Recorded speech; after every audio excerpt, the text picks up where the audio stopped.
प्यारे देशवासियों, नमस्कार। आज आपके साथ एक बहुत बड़ी ज़रूरी चिंता साझा करेंगे जो हमारे समाज पर सब वर्गों पर असर डाल रही है। संतोष मलिक जी ने काफ़ी इसके लिए चिंता करी है, काफ़ी गहन मंथन किया है। यानी अभी आपने हाल में देखा होगा, मतदाता जागृति संगठन की राष्ट्रीय अध्यक्ष है संतोष मलिक जी। अभी 2-3 दिन पहले भी इन्होंने ये अपनी चिंता जाहिर की थी। अभी राजेंद्र नगर में जो हादसा हुआ था, हमारे आईएएस की जो कोचिंग कर रहे थे, 3 बच्चे दर्दनाक मौत का शिकार हो गए थे। ये बहुत ही दुर्भाग्यपूर्ण स्थिति थी। ये बहुत यानी कि ये हमारे सारे सिस्टम की पोल खोल दी थी इसने कि सिस्टम हमारा कितना जिम्मेवार है। अब माननीय सर्वोच्च न्यायालय ने यहाँ तक कह दिया कि आपके जो कोचिंग सेंटर हैं वो मौत का चैम्बर बन गए हैं। तो मैं संतोष मलिक जी की चिंता ये क्या समझती हैं इसके बारे में मैं इनसे बात करना चाहूँगा। संतोष जी, जो सुप्रीम कोर्ट ने माननीय सर्वोच्च न्यायालय ने कहा है मौत के चैम्बर यानी कि मौत के कमरे बन गए हैं, आप क्या कहना चाहेंगे इस पर? जो कोर्ट ने जो मौत के चैम्बर किया है ये बिल्कुल ठीक है, क्योंकि जो राजेंद्र नगर में जो चैम्बर था उसमें है ना एक ही दरवाज़ा था, उसको बाहर निकलने का भी दूसरा कोई नहीं था कि आपातकाल में कहीं से जैसे बच्चों का पानी भरने लगा तो दूसरे रास्ते से निकल जाए, और ना वहाँ कोई आग बुझाने का प्रबंध, ना बिजली का तार, सब कुछ ऐसे ही था।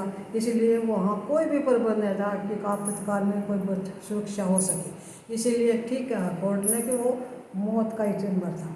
नहीं तो इसमें आप क्या कमियां देखते हैं जो हमारे यहाँ इस किस्म की चीज़ें चलती हैं? कोई भी चीज़ जब शुरू की जाती है, चाहे वो कोई एजेंसी खोल रहा है या कोई कोचिंग सेंटर खोल रहा है, तो क्या कमियां आप देखती हैं? किन एजेंसियों की लापरवाही है? क्या क्या दिखते हैं इसके अंदर? इसमें ये कमी है कि जो अनुमति लेनी चाहिए जिस एजेंसियों से, तो वो उनसे कोई नहीं लेता, और कोई लेता है तो उसको अच्छी तरह से उसकी जांच नहीं करता, रिश्वतखोरी करती है, मंजूरी दे देते, देखते नहीं है कोई कैसी जगह है। इतने नाले के पास वो बना हुआ था, उसमें कोई नहीं, ना हमें एमसीडी, ना बिजली वाले, ना वो आग बुझाने, कोई ये नहीं देखते कि ये भाई ठीक जगह है नहीं है, क्या है, किसी की दुख भी हो सकता है इसमें। इसीलिए इसको सब चीज़ों, सब एजेंसियों के अंदर ईमानदारी से जांच करनी चाहिए। ठीक जगह तो अनुमति देनी चाहिए, नहीं तो नहीं देनी चाहिए। संतोष मलिक जी का कहना बिल्कुल जायज़ है। यानी हमारे यहाँ जब भी आपने कोई चीज़, कोई कोचिंग सेंटर शुरू करना है या कोई और किसी किस्म की एजेंसी, आप कोई भी काम शुरू करना चाहते हैं, उसमें कई एजेंसियों का रोल होता है। फायर महकमे का रोल है, भाई उस बिल्डिंग में कहीं आग लग जाए अचानक से तो उसकी बुझाने के पूरा बचाव सिक्योरिटी मेजर लिए गए नहीं लिए गए हैं। इसी मुताबिक एमसीडी का भी, बिजली विभाग, सबकी अपनी अपनी जिम्मेवारियाँ होती हैं। संतोष मलिक जी जो है बिल्कुल सही कह रही हैं कि ये एजेंसियों की तरफ से या तो मंजूरी लेते नहीं हैं और लेते भी हैं तो वो कागज़ कार्रवाई। तो आप क्या कहना चाह रही हैं संतोष मलिक जी? ये मतलब इसमें पैसे दे करके, घूसखोरी दे करके और ये मंजूरी ले ली जाती है?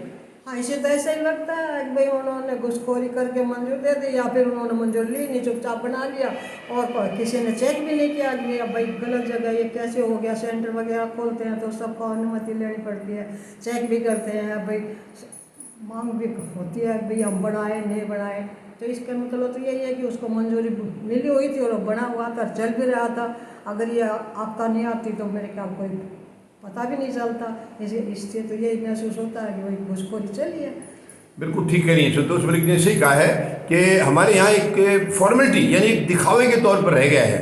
ज़्यादातर एजेंसियों की मतलब उनसे एनओसी ली नहीं जाती है, नो ऑब्जेक्शन सर्टिफिकेट लिया जाता है, या तो ली नहीं जाती हैं और ली भी जाती हैं तो वो एजेंसी भी उसमें शामिल हो जाती है उस धांधली में। वो पैसे ले लेती हैं और उनके अंदर जो बिल्डिंगों में कमियां हैं तो कमियां दूर करवानी चाहिए। इस एजेंसी का फ़र्ज़ है कि वो जब तक कमी दूर ना हो वो एनओसी ना दें।